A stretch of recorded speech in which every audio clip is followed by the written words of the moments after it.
Este es un espacio para explorar libros que nos ayuden a entender destinos. ¿Sí? Lo primero que quiero decirles es que no es un análisis literario, no es una clase de historia, es, si me aprietan, un resumen del libro que yo los invito pues a que lo lean, como les digo, antes o después de esta sesión.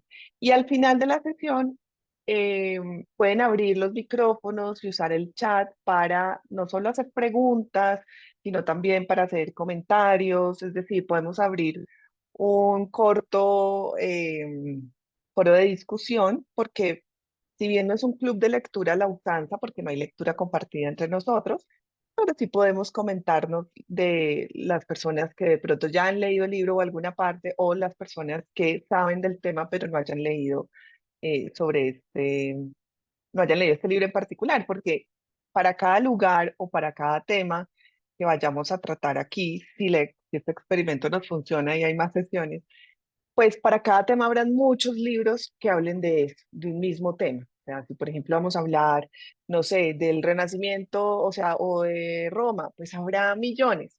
Pero yo escojo en estas sesiones los que yo he leído, es decir, de los que yo pueda hablar. Eso no quita para que los invite también a ustedes a enviarme por correo sugerencias y que luego yo pueda leerlos y traerlos aquí. Entonces a mí me emociona mucho inaugurar este club de lectura viajera con un libro que considero imprescindible para entender no solo la historia, sino también el presente de un destino que a mí en particular me encanta y me parece fascinante, que es Turquía, y en términos un poquito más abiertos, Oriente Medio. Algunas veces diré Oriente Medio, algunas veces diré Oriente Próximo. No tiene ninguna distinción para nos y para nuestros efectos es lo mismo y no tengo preferencia ni por el uno ni por el otro. Así que me oirán de pronto decir una vez uno, otra vez el otro. Y el libro que vamos a explorar en esta primera sesión, como ya saben ustedes, es La caída de los otomanos de Eugene Rogan. Y esta obra no solo nos cuenta el declive de uno de los imperios más longevos, estamos hablando de 600 años más longevos y poderosos de la historia, sino que también nos muestra cómo su colapso, y creo que esto es lo valioso del libro, cómo ese colapso de ese gran imperio dio forma a Oriente Medio y en especial y en particular a Turquía. Entonces, imaginen esto, estamos en los últimos años del Imperio Otomano, una civilización que durante más de 6 siglos fue el puente entre Oriente y Occidente, ese gran mundo musulmán de la Edad Media, de la Edad Alta, de la Edad Media Alta o ya del Renacimiento, el turco que llamaban los imperios cristianos, pero la Primera Guerra Mundial marca el inicio de su final. Y este libro nos va a llevar de la mano por esos años cruciales, explicándonos cómo y por qué el imperio desapareció, pero más importante aún, cómo este hecho cambió para siempre el mapa político y cultural de la región. Pocos, Pocas caídas de imperio han sido tan... cuando los imperios caen generan muchos conflictos, pero este en particular genera conflictos que todavía vivimos. Entonces, por eso se hace muy importante para nosotros. Y Rogan no solo se enfoca en las decisiones de los grandes líderes o en las batallas importantes, que también, porque además las cuenta de una manera que uno las pueda entender. A mí me aburre muchísimo tener que leer batallas, pero Rogan las hace interesantes, sino que también nos muestra el impacto humano de estos eventos y nos habla de las comunidades que vivieron este periodo. Estamos hablando, como vemos en el mapa, de turcos, por supuesto, de árabes, de armenios, de eslavos en los Balcanes, kurdos y tantas otras culturas que compartían el vasto territorio del imperio. ¿Por qué escogí este libro? Lo elegí La caída de los otomanos porque creo que para viajar a Turquía en particular no basta con maravillarse con su arquitectura y sus monumentos magníficos, que son increíbles, claro está, sino que hay una historia detrás de cada detalle de Estambul, de cada piedra en la Capadocia, de cada esquina de los antiguos palacios otomanos. Y este libro es una de las llaves para entender esa historia, al menos la moderna, que es la más reciente, ¿cierto? Entonces, no es un libro sobre la historia completa del Imperio Otomano, no abarca los 600 años del Imperio Otomano, es más bien un zoom, un close-up al periodo de la caída entre 1914 y 1920, es decir, 6 años nada más. Ese tocho de libro para 6 años nada más, que marcaron, bueno, 6 años y un poquitín más, que marcaron el inicio de ese nuevo orden mundial. Entonces, así que bueno, prepárense para este fascinante viaje literario e histórico y en la próxima hora pues vamos a desentrañar el contexto de este libro. El libro, la ficha técnica es esta. En español es La caída de los otomanos, la Gran Guerra en Oriente Próximo de 1914 a 1920. El autor es Eugene Rogan. Se publicó en el 2015. Lo sacó la editorial Debate, aunque también tiene una edición de crítica. Su idioma original está en inglés y el número de páginas, pues en mi edición tiene 784 páginas, pero también depende de la edición que ustedes tengan. Si es de bolsillo, si es la reedición, si es la primera, la segunda, la tercera edición. También si lo tienen en electrónico cambia mucho, pero la conclusión es que no le tengan miedo al número de páginas, porque en la numeración pues también entran eh, las notas y la bibliografía, que es bastante extensa, pero uno no le tiene que tener miedo a los libros gruesos, porque hay libros gruesos que son deliciosos. Hay libros de 100 páginas que no los lee ni nadie. La temática es, por supuesto, historia, Oriente Próximo, Primera Guerra Mundial, historia del Imperio Otomano, y el público objetivo, pues somos todos nosotros, ustedes y yo, tal cual ahí estamos retratados, que son interesados en historia, en Oriente Próximo, en relaciones internacionales, y en lectores que busquen comprender los conflictos mm, de los conflictos actuales de la región. Es decir, los viajeros interesados, que es lo que me siento orgullosa de mis amigos de Paideia, que son los viajeros interesados en comprender el contexto histórico del lugar que visitan. Entonces, esta es la ficha técnica del libro y ahora vamos a ver quién es Eugene Rogan. Es un historiador británico que, en mi opinión, tiene una habilidad maravillosa para conectar hechos históricos con las personas que los vivieron.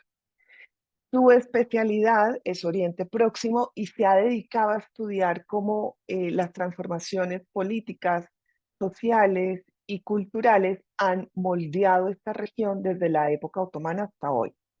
Él trabaja en la Universidad de Oxford, dirige el Centro de Estudios de Oriente Medio en St. Anthony's College, así que cuando digo que sabe de lo que habla, lo sabe. Rogan tiene un enfoque muy particular en su trabajo, le interesa mostrar cómo las decisiones de los grandes imperios como el otomano o los europeos durante el colonialismo afectaron a las comunidades locales.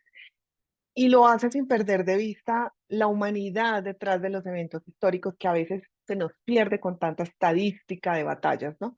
Y por eso sus libros son tan impactantes. No ha escrito muchos libros, sí ha escrito muchísimos artículos, ha hecho muchas colaboraciones, de hecho tiene muchísimas entrevistas muy interesantes en YouTube que los invito a buscarlo. Otro libro suyo que está traducido al español es Los árabes del Imperio Otomano a la actualidad, que también recomiendo leer y que también es gordito, no le gusta ser muy eh, resumido el señor. Y lo que más me gusta de Eugene Rogan es que logra explicar temas complejos de una forma que cualquiera puede entender sin sentirse abrumado, ¿sí? Puede que alguien se sienta abrumado, pero, eh, podría, si él tuviera otro estilo, podría uno sentirse peor, ¿no? Él realmente escribe muy bien. Es como si te estuvieran contando una historia mientras se va tomando uno un café. Entonces, por ejemplo, aquí en En la caída de los otomanos, no solo explica las batallas o los tratados, sino que te cuentan cómo vivieron ese periodo los soldados otomanos, las comunidades armenias, los árabes, todos tienen un lugar en su narrativa.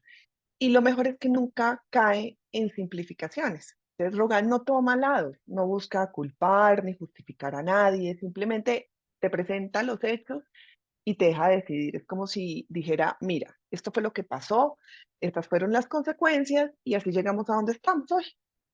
Y para quienes amamos viajar y aprender, pues este enfoque es perfecto porque nos permite ver la región con una mirada más abierta y libre de prejuicios. Uno tiende a pensar que de pronto por ser británico puede haber un poco de orientalismo, sin embargo, no, él es bastante ecuánime al respecto. Creo que lo que hace que Eugene Rogan sea tan importante para nosotros como viajeros es que nos da las herramientas para conectar el pasado con el presente. Entonces, cuando uno camina por Estambul o los grupos que han ido conmigo que hemos visitado el memorial de Galípoli, pues lo hacemos entendiendo las historias que estos lugares guardan y eso transforma por completo la experiencia de viajar.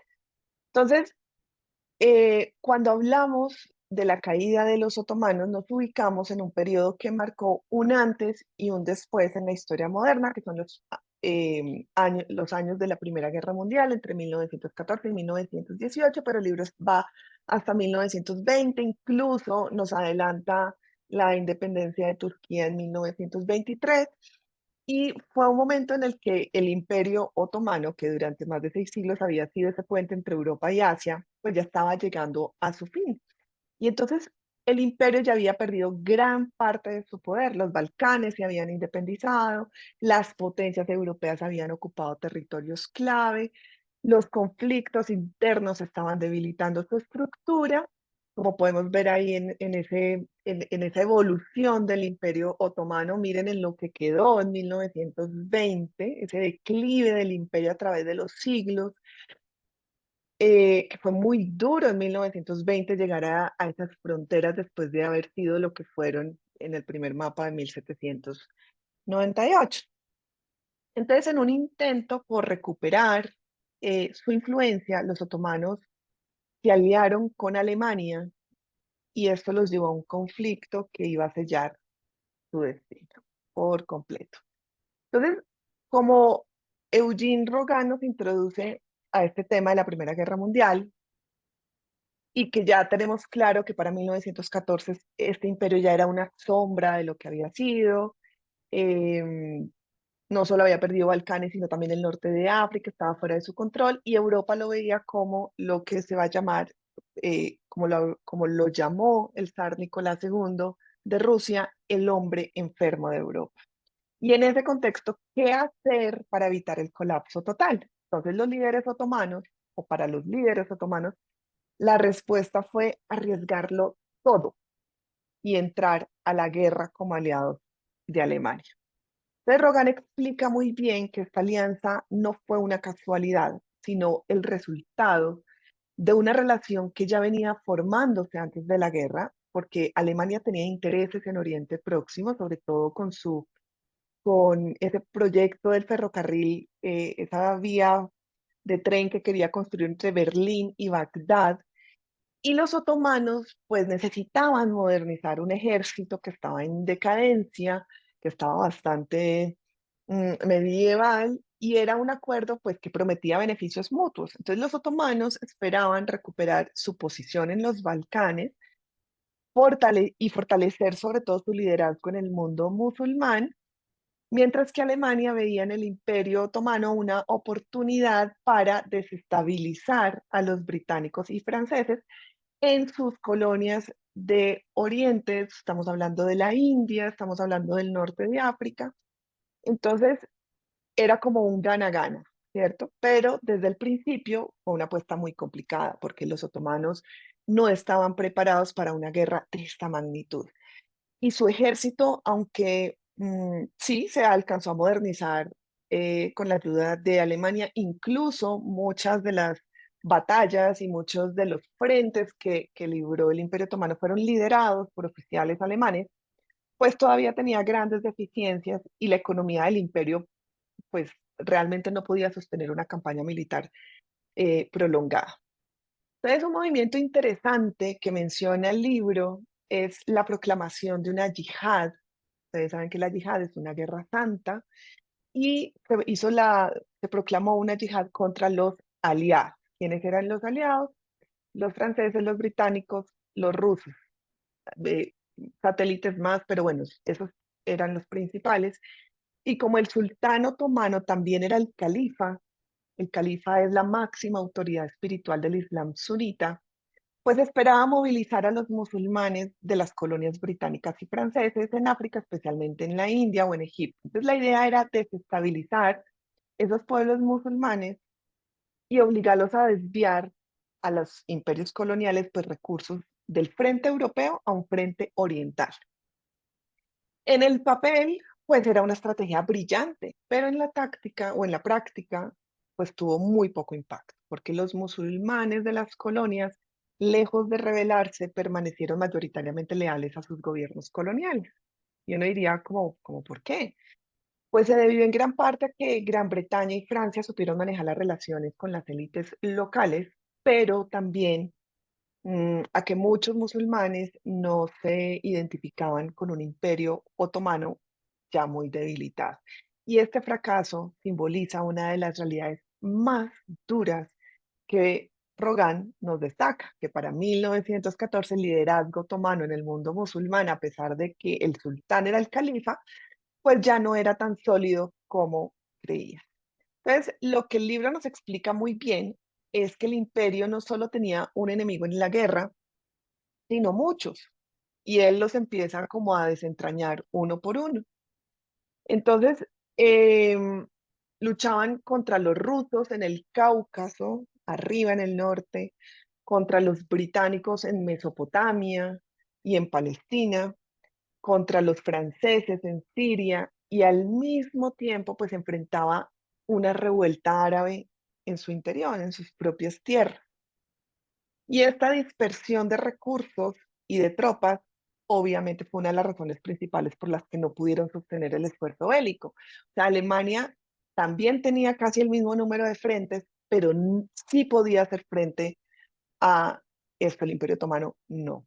Entonces, por ejemplo, en la batalla de Galípoli, que ven a mano derecha el monumento o el memorial que hay en la península de Galípoli en Turquía, esta batalla de Galípoli fue una de las pocas victorias otomanas significativas. Fue muy dura, fue una derrota durísima para los ejércitos, para las legiones Anzac, que eran básicamente el imperio, pues eran tropas británicas, pero soldados australianos, neozelandeses, canadienses, que allá quedaron. De hecho, todavía tienen su cementerio allí. Por eso es que ahí vemos al príncipe, bueno, al hoy en día rey Carlos con Erdogan, porque se celebra cada año un memorial allí. Y aunque fue una victoria muy dura la lucharon mucho, no fue un triunfo que cambió el curso de la guerra. Entonces, mientras resistían en un frente, perdían terreno en otro. Esta batalla de Galípoli es el primer fracaso de Winston Churchill, que era eh, jefe del almirantazgo. Toda la operación de la invasión de Galípoli fue una idea de Churchill y fracasó. No sé cómo no lo sacaron del gobierno, pero bueno, ahí siguió y después sería pues primer ministro de Gran Bretaña. Rogan nos hace ver que esta lucha por mantenerse a flote del Imperio Otomano fue en esencia el último esfuerzo de un imperio que ya estaba colapsando. Entonces, ¿qué va pasando mientras eh, se libran todos estos frentes de batalla? ¿Qué va pasando como en el intrínculis de la política? Se genera lo que llamamos la doble promesa británica, ¿sí? Y es uno de los momentos más polémicos que el autor detalla en este libro, y es cómo los británicos manejaron las relaciones con los árabes y con los judíos durante la Primera Guerra Mundial. La estrategia británica en Oriente Próximo, muy típica de ellos, fue en esencia una partida de ajedrez, donde prometieron todo a todos, pero con el único objetivo de garantizar su propia victoria. Y esto, pues no solo afectó el curso de la guerra, pues sino que nos va a dejar un legadito de tensiones que siguen vivos hoy. Entonces, imaginen esto, la promesa a los árabes, ¿cuál fue? Un sueño de independencia. Entonces imaginen esto, el jerife Hussein de la Meca. El jerife se llama jerife a un líder que supuestamente es descendiente de Mahoma por algún lado. Por eso es que él puede ser jerife de la Meca. Y este líder, Hussein, que es una de las familias más influyentes del mundo árabe, el que está custodiando la Meca, recibe una carta de Henry McMahon, que es el alto comisionado británico en Egipto, prometiéndole que si los árabes se rebelan contra los otomanos, Gran Bretaña apoyaría la creación de un Estado árabe independiente después de la guerra. Y para Hussein, esta era la oportunidad que había estado esperando. Hussein no solo veía la posibilidad de liberar a los árabes del control otomano, sino también de unificar todos esos vastos territorios árabes bajo su liderazgo. Entonces, esta visión del jerife Hussein incluía lo que hoy conocemos, ojo a esto, como Siria, Líbano, Jordania, Irak, Palestina y toda la península arábiga. Ustedes imagínense que eso hubiera sido posible, un solo Estado árabe. Por supuesto, pues había un detalle muy importante que se le olvidó al jerife Hussein y que se le pasó por alto, y es que los británicos nunca le dieron un mapa exacto de cuáles iban a ser los límites de ese futuro Estado árabe. ¿Y por qué era clave esta alianza para los británicos? Porque los británicos sabían que el Imperio Otomano estaba muy debilitado, pero necesitaban asegurar que las provincias árabes del imperio no se convirtieran en un frente sólido de resistencia, sino que más bien fuera como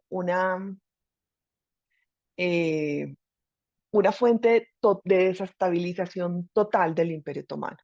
Entonces, esta revuelta árabe pues ofrecía eso, una forma de desestabilizar el imperio desde adentro, cosa que aliviaría a los aliados, y Hussein, con su influencia religiosa y política, pues era la figura idealísima para liderar. Quédense con la figura, por favor, de Hussein, porque vamos a hablar más adelante de él. Y entonces así es como nace la revuelta árabe de 1916, liderada por el señor de la derecha, que es, bueno, es liderada por Hussein, por los hijos Faisal y Abdullah, pero con el apoyo militar de T. Lawrence, el famoso Lawrence de Arabia. Entonces, aquí es cuando se nos aparece Lawrence de Arabia y este es el contexto. Los árabes se levantaron contra los otomanos y sí lograron victorias importantes, como la toma de Aqaba en 1917, que fue muy importante. Sí, hubo un avance en Damasco en 1918, pero recordemos que todo esto se hizo bajo falsas esperanzas.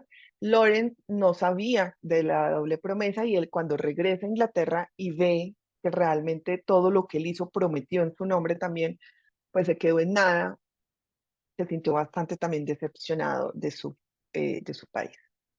Por el otro lado, es decir, mientras se negociaba con Hussein ese gran estado árabe, los británicos también estaban trabajando en otro frente, en sus relaciones con los líderes del movimiento sionista. En 1917 emitieron la Declaración Balfour, en la que prometían apoyar la creación de un hogar nacional para el pueblo judío en Palestina. Ahí está la carta para que ustedes la lean. Esta promesa fue hecha por parte de Arthur Balfour, que era ministro de Relaciones Exteriores, al barón Rothschild, una figura clave, clavísima en el movimiento sionista, como parte de esos esfuerzos británicos para ganarse el apoyo de la comunidad judía internacional, especialmente pues la de los Estados Unidos, que era la que realmente tenía dinero.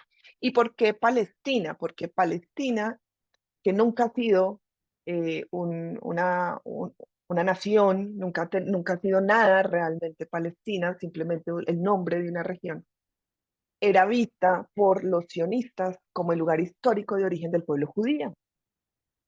Y desde finales del siglo XIX, pues el movimiento sionista había estado promoviendo la idea de regresar a esta tierra porque habían buscado varios sitios en donde hacer su estado sionista y Palestina pues les pareció fantástico y cuando tienen la declaración Balfour, pues eh, lo ven maravilloso y lo ven ratificado. Entonces, Palestina en ese momento, pues evidentemente no era una tierra vacía, era una región mayoritariamente árabe, porque los palestinos son árabes. y habitada por comunidades no solo musulmanas, sino también cristianas. Y estas dos comunidades que ya estaban ahí no tenían ningún interés en ver cómo su hogar se convertía en un estado judío, pero todas estas promesas, tanto las árabes como la de los judíos, no se hace con los británicos ahí. Todavía no ha caído el Imperio Británico, pero ya los británicos están haciendo planes para cuando se acabe la guerra, ¿sí? Entonces, pues evidentemente hay un choque de promesas y aquí es donde las cosas se complican y donde Rogan lo explica de una manera muy clara. Los británicos, en su intento de satisfacer ambas partes, terminan prometiendo lo que no podían cumplir. Por un lado, ofrecen independencia a los árabes a cambio de su apoyo militar. Por otro lado, ofrecen a los judíos un hogar en Palestina. El problema es que estas promesas son incompatibles. Y Palestina, que el jerife Hussein creía que formaría parte de ese futuro Estado árabe, pues era exactamente la misma región que los británicos habían prometido al movimiento sionista. Y esta doble promesa no solo fue un acto de manipulación política, tal cual, sino que pues la chispa que va a encender uno de los conflictos, ya saben cuáles, más duraderos y complejos del siglo XX y de lo que va del XXI, que es el conflicto árabe-israelí. Entonces, cuando termina la guerra, bueno, la guerra terminó en 1918. Los árabes entonces esperan que los británicos cumplan su promesa de independencia, pero pues como ya sabemos eso no sucedió nunca. En lugar de un Estado árabe unificado, las tierras prometidas a Hussein fueron divididas en Gran Bretaña y Francia bajo el sistema de mandatos de la Sociedad de Naciones y basado en un tratado secreto. Es decir, miren aquí lo que hicieron los británicos. Por un lado, hacen la promesa a Hussein. Por otro lado, hacen la promesa a los sionistas. Pero por debajo de la mesa, Sykes-Picot es llevado a cabo, porque era el nombre de los dos ministros, tanto francés como británico, que hicieron este tratado. Hicieron este diagrama que ustedes ven en pantalla a mano izquierda, en la que ellos se repartían Oriente Medio, omitiendo las promesas que habían hecho los británicos, y es un tratado secreto que reveló Trotsky cuando ganan los bolcheviques en Rusia y sacan a Rusia de la Primera Guerra Mundial y desvelan este tratado Sykes-Picot. Entonces, ahí queda todo el mundo mirando para el techo. Entonces, ¿en qué consiste este tratado Sykes-Picot? Palestina y Transjordania quedan bajo control británico. Transjordania, vamos a ver más adelante, que es un estado hechizo, inventado y por qué lo inventaron. Entonces, Palestina y Transjordania quedan bajo control británico. Entonces, Palestina evidentemente se va a convertir en un centro de tensiones entre árabes y judíos. Y Transjordania fue entregada a Abdullah, que era hijo de Hussein, como una especie de premio de consolación. Qué pena no haberte cumplido con la promesa, aquí te dejo este reino eh, en compensación y te nombro rey. Bueno, en principio lo va a nombrar jeque, pero luego pues va a empezar la dinastía. Este es el inicio de la monarquía en Jordania. Ellos son hashemitas, Abdullah y Hussein son hashemitas y por eso es que hoy en día reina la familia hashemita en Jordania. Siria y Líbano fueron asignadas a Francia. O sea, se la autoasignaron, ¿no? Lo que generó un conflicto directo con Faisal, el otro hijo de Hussein, que había sido proclamado rey en Damasco. Entonces, evidentemente, Faisal fuera de Damasco, expulsado por las tropas francesas en 1920, y los británicos, con un personaje que toca también explorar, del que yo hice una conferencia el año pasado, que es Gertrude Bell, pues lo van a compensar con el trono de Irak. Ahorita lo vemos bien. Bueno, pero entonces, ¿qué pasó con los judíos? La declaración Balfour sentó esas bases, evidentemente, para el aumento de la inmigración judía palestina en bandada, pero los británicos pronto se dieron cuenta de que cumplir plenamente esta promesa, pues realmente era muy difícil e insostenible. Y la tensión entre las comunidades judías y árabes en Palestina, pues fue creciendo y fue desbordándose. Y entonces los británicos se encuentran en el medio de un conflicto que no pudieron controlar y que al final terminaron lavándose las manos y en 1948 largándose de ahí, dejando lo que dejaron. Entonces, aquí vemos el mapa, por un lado, de el Acuerdo Sykes-Picot 1916, miren que todavía no ha terminado la guerra, pero ya lo tenían todo planeado, y algunos años después, cómo realmente quedó. Entonces, sí quedaron unas zonas directamente como de influencia directa de Francia y Inglaterra, pero hay otras que les dieron como el nombre de mandato, pero estos son eufemismos, realmente, eh, realmente son protectorados de las potencias. Otro de los aspectos más impactantes que Eugene Rogan aborda en la caída de los otomanos es cómo, y esto para los que apenas se lo están leyendo, pues es puro spoiler, ¿no? Pero bueno, no importa. Entonces, es como la Primera Guerra Mundial, pues como les digo, no solo devastó ejércitos y cambió las fronteras, que ya las vimos, sino que también tuvo un impacto muy desgarrador en las comunidades civiles. O sea, la tragedia humana del conflicto es un recordatorio de que las guerras no solo se libran en los campos de batalla, también se libran en los hogares de quienes nunca tomaron un arma, que es la sociedad civil es la que termina pagando los platos rotos siempre. Y en el caso del Imperio Otomano, dos eventos simbolizan esta devastación: el genocidio armenio y la hambruna del Líbano y Siria. Estoy segura que todos han oído hablar del genocidio armenio y muy pocos han oído hablar de la hambruna en Líbano y Siria, en particular en el monte del Líbano. El genocidio armenio de 1915 es uno de los capítulos más oscuros de la historia otomana. En 1915, en pleno desarrollo de la guerra, el gobierno otomano, liderado por ese Comité de Unión y Progreso de los jóvenes turcos, tomó una decisión que sigue siendo una herida abierta en la historia. Y acusaron a la población armenia, que era una minoría cristiana, pues un cristianismo muy particular, pero finalmente cristiana dentro del imperio, de colaborar con los rusos, que también son cristianos, en en ese frente del norte del Cáucaso que tenían con los rusos. Y esto sirvió como pretexto para iniciar una campaña sistemática de deportaciones, de masacres y de marchas forzadas hacia el desierto sirio. Esto no es una opinión, esto no es una sospecha, esto es un hecho. Esto pasó. Los armenios fueron despojados de sus hogares y obligados a abandonar sus tierras ancestrales en Anatolia Oriental. Resulta que había habido una gran Armenia, o sea, un territorio de la nación armenia mucho más grande de lo que es hoy en día, que ocupaba trozos de lo que hoy es la Anatolia Oriental turca. Pero el Imperio Otomano conquista esos territorios y parte de esa gran Armenia desaparece y queda dentro del Imperio Otomano. Bueno, pues esos armenios que quedaron ahí enclavados en el Imperio Otomano fueron enviados en marchas de la muerte, como pues, si se puede llamar así, sin comida, sin agua, bajo condiciones inhumanas. Muchas de estas marchas terminaron en ese desierto de Deir ez-Zor, si no estoy mal, donde miles murieron de hambre, de agotamiento. Además, pues al que iba caminando medio cojo le disparaban, pues hubo ejecuciones masivas en las que hombres, mujeres, niños fueron asesinados. Se estima que más de 1 millón de armenios murieron en este proceso y es considerado el primer genocidio del siglo XX.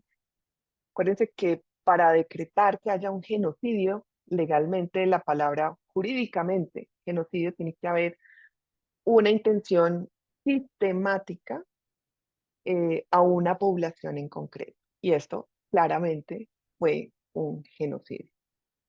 ¿Por qué es importante? Porque Rogan enfatiza que este genocidio no solo, o sea, porque es importante tratarlo hoy, ¿no? Obviamente es brutal para la humanidad.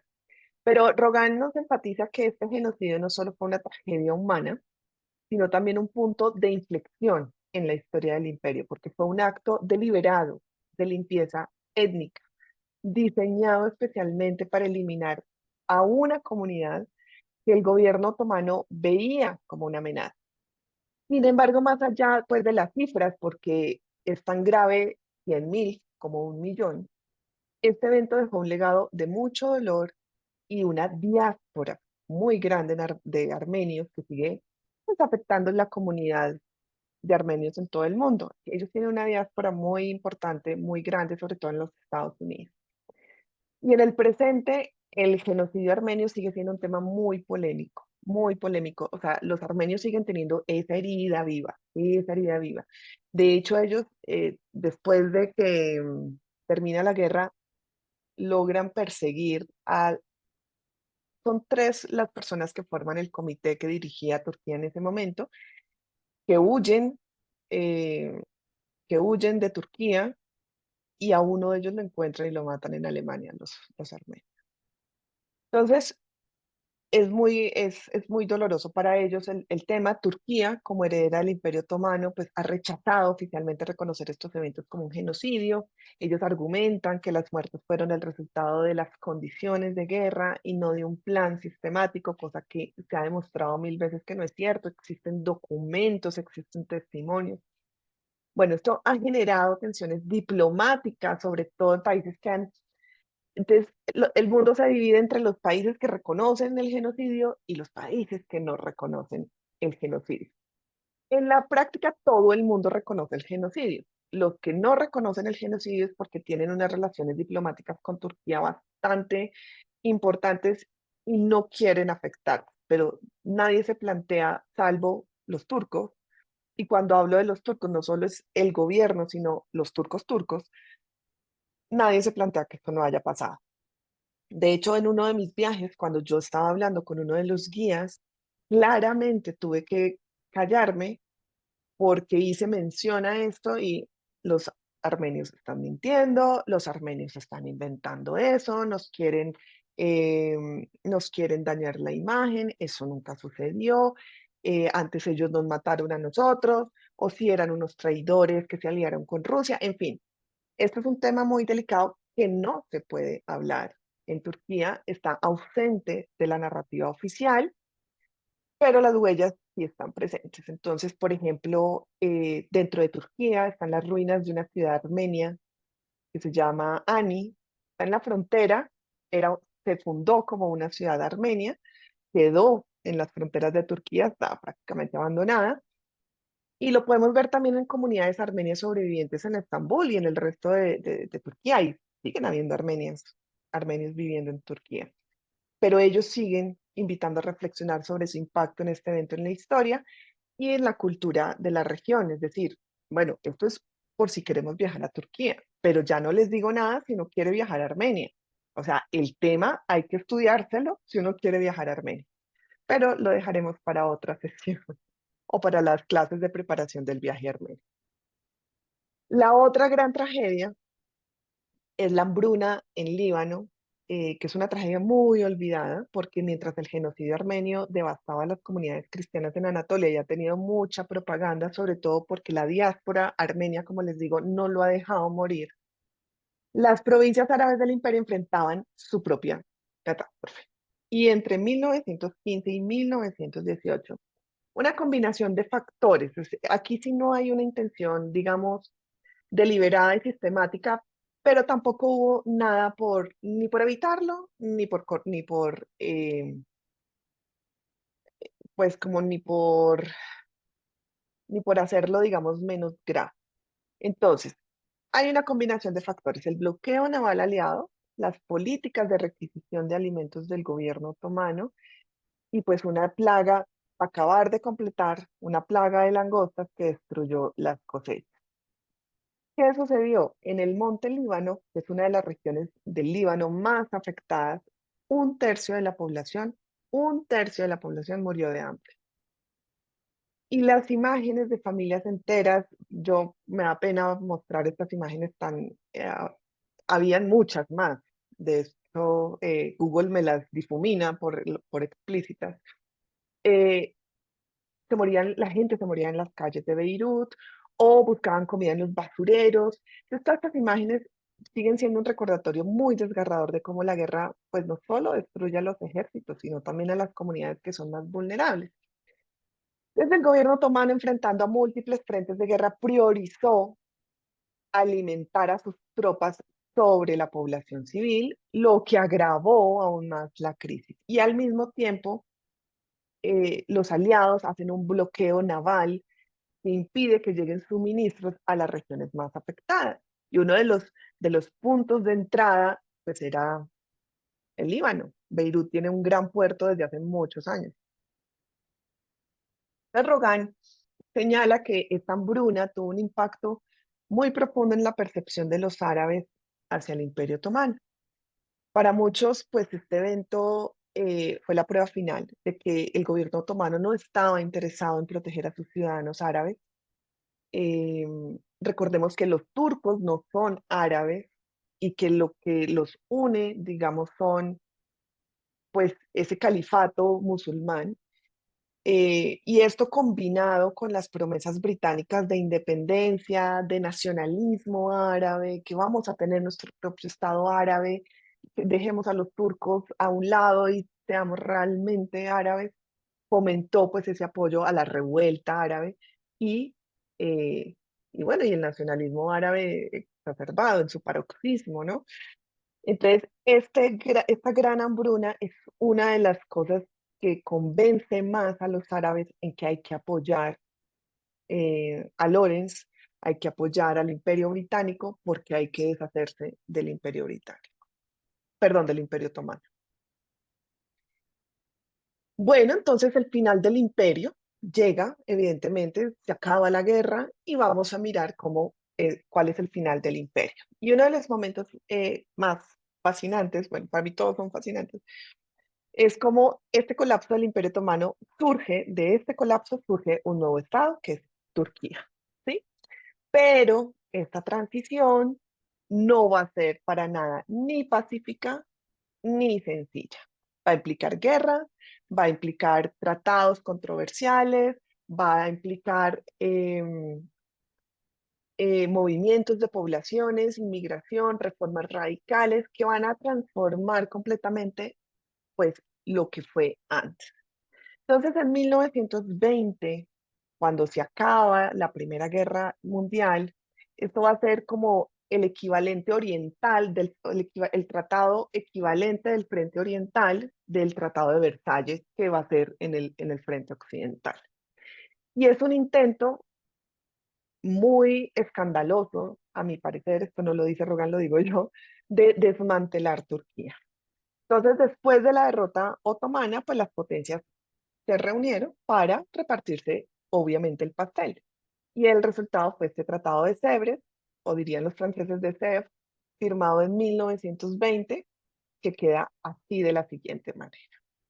Entonces, tenemos la Anatolia Occidental, ¿cierto? Lo que está, digamos, en morado o en azul, que se le asigna a Grecia, incluyendo la región de Esmirna, que es la actual Izmir, y que tiene todo el sentido del mundo que sea griega porque tiene una gran población, tenía en ese momento una gran población griega, pues toda esa zona se pobló con la población de la Grecia antigua llamada la Jonia, todas las ruinas griegas están ahí en esa parte, entonces sí tiene sentido de que Grecia se quedara con esa parte.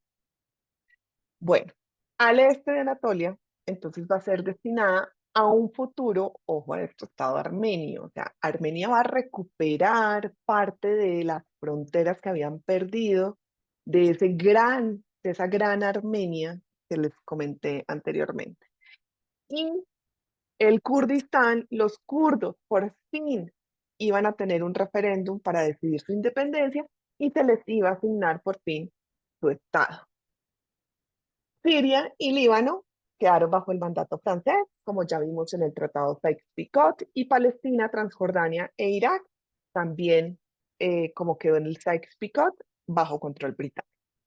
Los Dardanelos, es decir, y los estrechos, o sea, los Dardanelos son aquí, donde dice Chanakkale, está Galípolis, ustedes piensan, Galípolis está aquí en esta puntita, en este estrecho de los Dardanelos, o los estrechos de los Dardanelos y el del Bósforo iban a ser o fueron declaradas zonas estratégicas internacionales. Eh, Mi opinión personal es que esas zonas que se llaman internacionales al final termina dirigiéndolas a alguien, ¿no? Tiene que haber alguien detrás y en este caso, pues, franceses y británicos se lo iban a hacer. Miren que esta zona verde iba a quedar como zona italiana. A mí siempre me ha llamado la atención de por qué los italianos, si se unieron, si se pasaron de bandos ya al final de la Primera Guerra Mundial, por qué terminan teniendo casi, o sea, un gran pedazo de la Anatolia. No lo sé, tengo que investigarlo más. Pero entonces, este fue, digamos, como terminó la guerra y como termina el Imperio Otomano. Es decir, a los turcos le van a dejar esta zona de la Anatolia Central.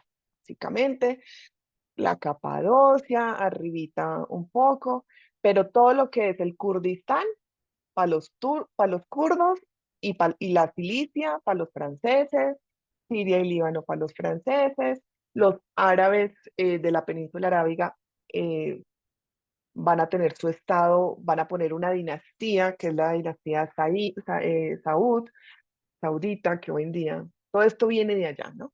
Los armenios, miren, todo esto, miren la frontera normal hoy en día, el monte Ararat lo habían tenido ya, o lo habían recuperado los armenios. O sea, si hay algo por lo que llore un armenio hoy en día, es por no tener al monte Ararat en Armenia. El lago Van, que también es un nombre armenio, es decir, la Gran Armenia, o sea, Armenia había recuperado, o sea, más del doble de su territorio.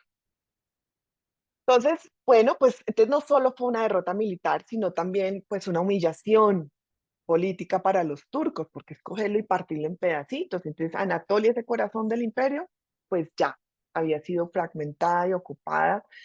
Y bueno, pues eso era lo que había. Sin embargo, lo que las potencias aliadas, ya también ellas muy desgastadas, que venían de un frente occidental terrible, porque la Primera Guerra Mundial no se le esperaba a nadie que fuera la Gran Guerra, se pensaba que jamás podía haber otra guerra igual. Perdieron los europeos una generación entera de hombres. Entonces, ellos también ya estaban muy debilitados, pero bueno, lograron ganarles y así nos quedamos. Pero con lo que ellos no contaban o no anticiparon fue que en el nacionalismo turco iba a surgir una resistencia feroz, una resistencia que iba con toda y que no estaba para nada ligada al imperio otomano. Esto ya es nacionalismo turco, secular, laico, militar. Y entonces empieza, o aquí es donde llega una figura fundamental para los turcos. Uno no puede ir a Turquía sin por lo menos haberse leído la Wikipedia de este señor, que es Mustafa Kemal Atatürk. Es mejor un libro de biografía, pero por lo menos la Wikipedia de este señor. Entonces, en este momento se llama Mustafa Kemal. Atatürk será un apellido que él se pondrá después y que significa padre de los turcos. Por ahora es Mustafa Kemal, nacido en Salónica, actual Grecia. Entonces, esta figura, eh, que ya se había destacado como un héroe militar en Galípoli, no comandó las tropas en Galípoli, pero participó en Galípoli, sino que había que crear un mito fundacional. Entonces, en Galípoli está la estatua del gigante. Pues él va a liderar un movimiento nacionalista porque a él como militar le dicen en Estambul, necesitamos, señor, que lleve un destacamento de armas, un cargamento de armas, que lo recoja por todo el imperio y lo vuelva a traer a Estambul para entregárselo a las potencias aliadas. Entonces, claro, él va y hace un recorrido y se trae y recoge todas las armas del ejército otomano que están desperdigados y que pues ya en la derrota la tienen que entregar, pero no las entrega, se las queda. Y entonces él va a rechazar de plano el Tratado de Sèvres, lo va a desconocer y va a luchar por la independencia de Turquía.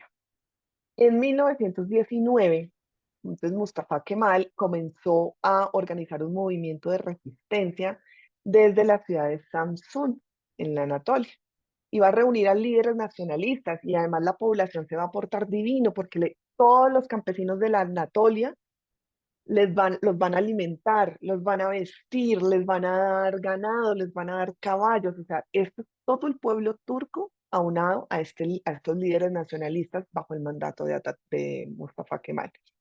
Y van a establecer el Congreso de Erzurum y el Congreso de Sivas, donde se van a tratar o a trazar los primeros pasos hacia un gobierno turco independiente. Y este movimiento rechazaba las imposiciones, obviamente, del Tratado de Sèvres, ¿sí? Entonces, el primer paso es rechazar el tratado, pero el segundo paso es expulsar a todo el mundo de ahí. Italianos, para afuera, griegos, para afuera, franceses, para afuera, se van todos. Y como les digo que los europeos estaban muy cansados y muy debilitados, pues realmente sí le hicieron frente, pero ya no tanto. Finalmente, los que más van a darle problemas a estos nuevos turcos van a ser los griegos. Y vamos a tener eh, una guerra de independencia que los que han ido al mausoleo de Ataturk en Ankara y habrán entrado al museo juiciosos, se habrán dado cuenta que para ellos la guerra de independencia es la guerra greco-turca. Es decir, el demonio, el némesis, el enemigo es Grecia. Por eso es que hoy en día no se pueden ni ver. Entonces, la ocupación griega de Esmirna fue el primer detonante del conflicto, porque las tropas turcas lideradas por Mustafa Kemal van a ir a Esmirna y van a lograr importantes victorias contra los griegos y van a reconquistar Esmirna. El problema es que al reconquistarla la quemaron toda. Una ciudad muy linda, muy industrial, muy elegante, preciosa, divina, la quemaron. Esto es una de las cosas. Yo quiero mucho a Ataturk, pero también tengo que ser clara en que el tipo se le fue la mano aquí. Contra Francia en el sur, pues van a luchar, van a luchar, pero logran un acuerdo que ponen fin a la ocupación, se retiran de Cilicia y se quedan simplemente con Siria y Líbano. Es decir, Turquía recupera la Cilicia, el sur. Nace lo que, pues después de todas estas guerras y expulsiones, o sea, este movimiento triunfa y surge el Tratado de Lausana en 1923. Entonces, esta guerra de independencia termina con la firma del Tratado de Lausana y ustedes ven ahí entonces la diferencia entre el Tratado de Sèvres y el Tratado de Lausana. Entonces tenemos Tratado de Sèvres, partido todo, partido todo, Tratado de Lausana, recuperación total de la Anatolia, recuperación total. Entonces díganme cómo los turcos no van a querer a este señor, cómo no le van a tener 20.000 estatuas, cómo no lo van a tener en todas las casas, en todos los negocios, y usted ve la cara de Atatürk en Turquía por todos lados, porque les recuperó el país, les recuperó pues el país, obviamente pues no el imperio, pero sí la base turca, que entonces ya era eh, pues ya era bastante, ¿no? Después de la humillación, ¿se acuerdan el primer mapa que les mostré en 1920? Bueno, esta parte amarillita de acá. Entonces, nace en 1923 la República de Turquía, que es un nuevo comienzo. Ankara es la nueva capital. ¿Por qué Ankara? Porque la capital de esta república que había nacido de las entrañas de la Anatolia tenía que quedar en Anatolia. Estambul ya estaba demasiado, voy a usar una palabra muy fea, pero estaba demasiado prostituida. Entonces, Estambul era el símbolo del imperio otomano del antiguo régimen y no simbolizaba absolutamente nada para para estos nuevos nacionalistas turcos. Entonces, se aleja el pasado otomano, inicia una nueva era. Ataturk, que los turcos no tenían apellidos, Ataturk les pone los apellidos y él se pone el de Ataturk. Y no solo quería crear un nuevo Estado, sino también transformar completamente su identidad. ¿Cuál es el problema? El problema que pasa con este tipo de líderes, y no sé si les sonará un poco lo que va a decir, pero ser grande a Turquía nuevamente. Entonces, Turquía para los turcos, ¿sí? Sin embargo, tiene unas reformas radicales que son sumamente importantes para Turquía y desde un punto de vista occidental pueden parecer bastante positivas. Entonces tenemos la abolición del califato, que es uno de los cambios más significativos, pues ya se había acabado el sultanato, ¿sí? La monarquía, pero el califato seguía. Y entonces se acabó aquí, ya ese que había sido el centro espiritual del Islam sunita durante siglos ya está. Y no ha vuelto nunca más a haber un califato que aúne. El último, el califato, pues el único califato que hay hoy en día es el del Estado Islámico, pero no volvió a haber un califato que aunara a la comunidad musulmana sunita. El califato es solo de los musulmanes sunitas. Segundo, una secularización del Estado. El tipo elimina los tribunales religiosos, separa la religión de la política, que es la base de un Estado de Derecho, quita el uso del velo y otras prácticas religiosas, digamos, que se desalientan de la vida pública, manda a estudiar a todas las mujeres que antes no iban a la escuela. Ella les dice básicamente, ¿quién va a educar a nuestros hijos? Pues las madres. Entonces hay que educar a las madres. Entonces manda a todas las mujeres eh, a la educación, no solamente primaria y secundaria, sino a la universidad. Y hace una serie de reformas culturales, como por ejemplo, deja aparte el alfabeto árabe, que era, el alfabeto árabe se asocia mucho a la religión, al Corán, y empieza a adoptar el alfabeto latino, y eso simboliza todo un giro hacia Occidente. Ahí lo vemos en la imagen enseñando, porque esto es enseñarle a leer y a escribir otra vez a la población. Lo hace muy autoritariamente, sí. Imagínese un señor de 60 años, bueno, no, de 60 todavía están muy jóvenes, pero bueno, un señor de 80 años, ya, ¿qué va a hacer? O sea, esto fue muy duro, porque había que enseñarle a los profesores que iban a enseñar a los estudiantes. Entonces, cambiar un alfabeto no es fácil, y él lo hizo en bastante poco tiempo. También se promovió, bueno, la igualdad de género, prohibió el uso del fez, que era este sombrero que usaban los hombres, y se adoptó que el único sombrero que se podía usar era el de copa, el occidental. Les quitó a los musulmanes, a los religiosos, todas las prebendas. Santa Sofía se la quitó, era mezquita, se la quitó, la volvió un museo. Él ahorita debería estar retorciéndose en su tumba. Y también hace una modernización económica. Entonces, como impulsa la industrialización, promueve un modelo económico más autosuficiente.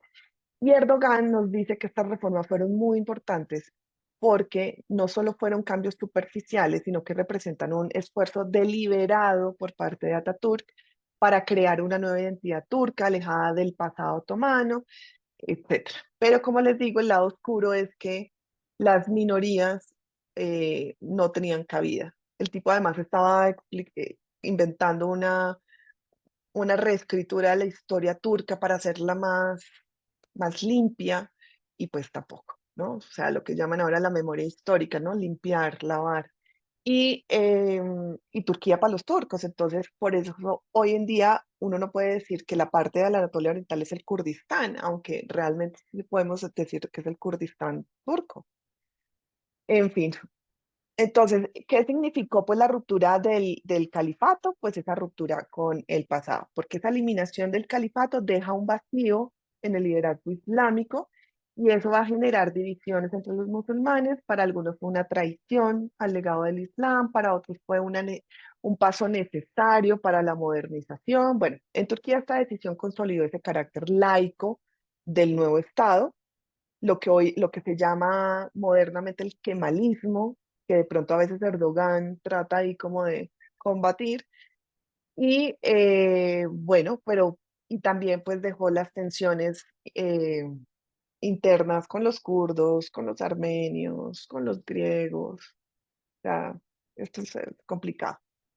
Y con los griegos especialmente, ya casi termino, hubo algo que realmente muy poca gente, no es que sepa, sino que casi, pues no, hay muy poca literatura y muy poca investigación al respecto, pero es un hecho que pasó y que además puede ser visible. que es el intercambio de población entre Turquía y Grecia, que es todo un drama humano. Esto es un drama humano que, bueno, es un episodio muy oscuro, muy trágico y menos discutido, pero que Eugene Rogan lo aborda. Cuando yo lo vi ahí, me alegré mucho de que alguien por fin lo abordara, y es este intercambio de población eh, resultado de ese tratado de Lausana, ¿no? Entonces, no solo Ataturk, no solo contento de quemar Esmirna, pues, sino que van a ir todos. Grecia y aparte del Imperio Otomano. Grecia se independizó del Imperio Otomano en 1812 y realmente, bueno, 1800, ya no me acuerdo, pero fue del Imperio Otomano 400 años. Ataturk nació en lo que hoy es Grecia. Entonces, la población va todo bajo un imperio, y el Imperio Otomano, que fue muy multicultural, se cambió y se crearon enclaves. Entonces, tenemos población turca, de habla turca, musulmana, en territorio griego. Y tenemos a gente cristiana ortodoxa con raíces griegas en Turquía. Pero son familias que llevan ahí 300 años, 300 años. Es decir, hablan turco, lo único que tienen distinto es básicamente la religión. Y entonces se genera este intercambio de población eh, bajo el mandato. O sea, todo el mundo lo vio, las Naciones Unidas lo vieron, no hicieron nada, no les importó, era algo entre Grecia y Turquía, pero fue muy duro porque eh, los turcos que vivían en Grecia, cuando llegan a Turquía, pues son, o sea, no se sienten, o sea, están como extranjeros. Hay un desarraigo total, y lo mismo le pasa a los griegos que vivían en Turquía, que ni siquiera tenían el mismo dialecto griego, ¿no? Porque habían griegos del Helesponto, griegos de, bueno, a- eso es un drama porque te sacan de la tierra donde has vivido 300 años con tu familia y te dicen que porque eres cristiano ahora te toca ir a otro país que no tienes ni idea, que ni siquiera conoces. Y bueno, esto fue un drama, los expulsaron así como lo ven en barco. ¿Y cómo sabemos que esto pasó? Aparte pues de las pruebas gráficas y de las fotos, porque cuando uno va a la Capadocia especialmente, que también donde había no solamente en Esmirna, sino en la Capadocia, había grandes poblaciones griegas, y uno ve este tipo de pueblos abandonados. En la Capadocia uno ve, si uno quiere ver, lo ve. Y uno dice, pero ¿por qué a pueblos abandonados? Porque eran de los griegos. Y esta tragedia humana, pues, es como una sombra de ese tratado de Lausana, muy bonita, las reformas de Turquía, sí, bla, bla, bla, pero ojo con esto. Finalmente, entonces hay un nuevo mapa de Oriente Próximo, Transjordania. ¿Cómo nació Transjordania? Es lo que hoy conocemos como Jordania, fue una creación de los británicos en 1921, y ponen a Abdullah, el hijo del jerife Hussein, y es el inicio, como les dije, de la monarquía eh, hashemita actual. Entonces, ni Jordania, Transjordania existía. Fue una delimitación, fue una división de ese mandato británico de Palestina, Transjordania, que simplemente lo dividieron. Y eso es muy evidente cuando uno ve las fronteras, el diseño de las fronteras tan regulares, es decir, como trazadas con una regla. Eso es porque son artificiales. Siempre que ustedes vean una línea recta en un mapa, es que es artificial. Y esta creación artificial ignora las realidades tribales y locales, ¿sí? Y ahí en Transjordania le tocó al rey Abdullah negociar con las tribus beduinas para consolidar su autoridad, y le costó bastante. Otra transformación u otra invención, otro estado, digamos, que se inventaron los británicos, eh, fue Irak. Es otro invento del mandato británico, básicamente. Antes de la creación de la nación de Irak, Lo que había eran tres regiones en el Imperio Otomano, que eran Mosul, Bagdad y Basora, y cuando unen estas tres regiones en un solo país que se va a llamar Irak y al que le van a dar como rey a Faisal, otro hijo de Hussein, esto va a ser un drama y esto fue el cóctel básicamente de los conflictos de Irak posteriormente, porque fíjense, Basora, mayoritariamente chiita, con una conexión histórica completamente estrecha eh, con Irán. Es decir, Basora, la región de Basora, pega más en Irán que dentro de un país llamado Irak. Bagdad era un centro sunita con una mezcla de comunidades urbanas y rurales. Bueno, esa digamos que no era tan grave. Pero Mosul era predominantemente kurda y los árabes y cristianos eran minoría y los juntan y los hacen en un solo país. Entonces, aquí hay desafíos por gobernar porque los kurdos querían más autonomía, los chiitas se sentían marginados, los suníes eh, se convierten en una élite política, pero pues realmente son un títere de los británicos. O sea, este es un cóctel y ¿qué podría salir mal? Pues lo que salió mal. Finalmente, uno de los grandes perdedores del Tratado de Lausania, junto con Armenia, pero pues perdieron más los kurdos porque esa fue la única oportunidad que tuvieron ellos de tener un Estado. Se quedaron estas divisiones artificiales y bueno, pues se crearon mapas sin sentido locales, etc. Entonces, lo que Rogan nos muestra con mucha claridad es que este nuevo mapa de Oriente Próximo fue diseñado para beneficiar a las potencias coloniales y no a las comunidades locales.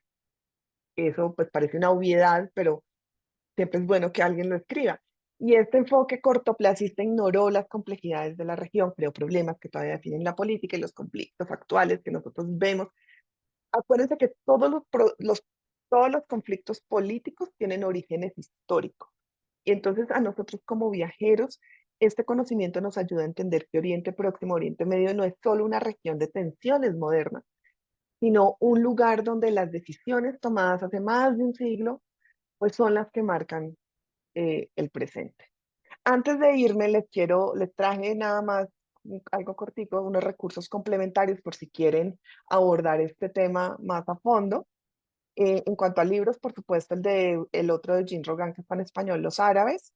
Hay un libro en inglés que me gusta mucho, que es A Peace to End All Peace, pero, eh, pero es básicamente muy similar a lo que narra Rogan.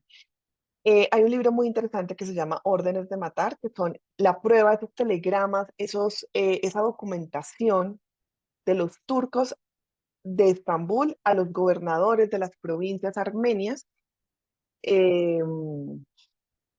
para matar a los armenios, ¿no? Es una lectura esencial para quienes quieran profundizar en este aspecto trágico de la caída del Imperio Otomano. Y Oz Jerusalén, que es un libro esencial para entender eh, los inicios del Estado de Israel, que realmente fue muy duro, eso no fue fácil, no fue que los británicos le dijeran tome y le dejo su Estado y ellos divinos lo hicieron en 5 minutos, no, toda esa lucha por hacer el Estado de Israel y plantea cómo se vivió desde los dos bandos. Este, digamos que puede ser uno de los libros para una próxima sesión, pero muy próxima, digo mucho más adelante. Y en películas, pues yo no soy muy cinéfila, pero algo sí que he visto. Entonces, pues evidentemente, si no se han visto Lawrence de Arabia, véansela y si se la vieron, repítasela, porque entonces ya van a ubicar mejor lo que es la revuelta árabe. Prepárense para unas 3 horas de película, o casi 4, pero es muy buena con Peter O'Toole. La Promesa es una película muy bonita y dura, que es sobre esas marchas de la muerte de los armenios. Está Gallipoli, hecha por Mel Gibson. Hay una nueva versión de Gallipoli que salió el año pasado, con Russell Crowe. Y hay una película que a mí me gustó mucho, pero no por la calidad, sino por el tema tratado. La película no es que sea muy buena, pero se deja ver. pero es muy interesante el trasfondo histórico, que es La Reina del Desierto, que la protagoniza Nicole Kidman, que es la vida, parte de la vida, no toda parte de la vida, de Gertrude Bell, y cómo ella es la arquitecta de Oriente Medio, porque los británicos, nosotros decimos, sí, los británicos hicieron esto y lo otro, pero detrás hay personas. Y Gertrude Bell es una de las personas, realmente es ella la que pone a Faisal como rey de Irak, es ella la que traza las fronteras de Irak, es ella la que escoge la dinastía saudí para liderar las tribus de la península arábiga. Entonces, ella es una figura clave que vale mucho la pena ver. Y entonces les dejo esa película. Y bueno, pues esa es la reflexión. Espero que esta sesión sobre la caída de los otomanos les haya permitido pues entender mejor no solo la complejidad de este periodo histórico, pues sino también las consecuencias que trajo. No, la historia no es solo un conjunto de fechas y eventos, es un entramado de decisiones humanas, de promesas incumplidas, de traiciones y de transformaciones pues que van dejando su huella en el presente. Entonces yo espero que ahora, al pensar en Turquía, al viajar en Turquía, que viajen a Oriente Medio, porque este es un libro que le sirve si usted va a viajar a Turquía, a Israel, a Jordania, a Egipto, a, al Líbano cuando se pueda, a Siria, que en algún momento vamos a poder volver a viajar a Siria, a Armenia. Es decir, es un libro que transnacional y sobre todo también de mucha cultura general. Entonces, pues espero que ahora, pues cuando piensen en esos destinos, no solo imaginen sus paisajes y sus monumentos, sino también en esa rica y compleja narrativa que hay detrás. Y antes de despedirme o antes de escucharlos a ustedes, si tienen algo, algún comentario, comentarles que pues lo que estoy pensando es que para la próxima sesión, en marzo, quedaría por confirmar la fecha, pues me dan muchas ganas de tratar el libro de Pompeya, una ciudad romana en 100 objetos, que me regalaron este diciembre. Y uno podría decir, hay otro libro de Pompeya. Sí, ya sabemos que la sepultó el Vesubio. No, este libro es otro enfoque completamente distinto y creo que es pues uno de los mejores libros que se ha escrito sobre Pompeya, porque nos narra la vida cotidiana. Sí, muy bonito. Pues sí, ya sabemos mil veces lo que pasó con el Vesubio, pero ¿qué había ahí? Hola. Entonces, ese es el libro que quiero tratar en la siguiente sesión, si ustedes siguen conmigo.